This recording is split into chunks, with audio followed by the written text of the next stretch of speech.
رهبری مخالفین ارمنستان نیکول پاشینیان از هوادارانش دعوت کرد که اعتراض 3 هفته‌ای را تا 8 می متوقف نمایند. پیش از این اعلان حزب حاکم جمهوری خواه اشاره کرد که در آوازدهی روز سه‌شنبه به طرفداری از سروزیر انتخاب شدن پاشینیان رأی خواهد داد. پاشینیان که وکیل مردمی مخالف حکومت است، سر از 13 اپریل اعتراضی دست جمعی بر ضد سروزیر انتخاب شدن سرژ سرگسیان پرزیدنت سابق ارمنستان را سروری می‌کند.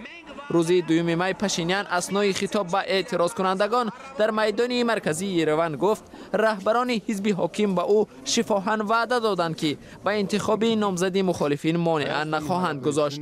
بر پایه قانون اساسی ارمنستان اگر 8 می در انتخابات دوم هم وکیلان مردمی کسی را به مقام سروزیر نپذیرند، پارلمان پراکنده شده انتخابات پیش از مهلت پارلمانی زیر نظارت حزب جمهوری خواه دایر خواهد شد.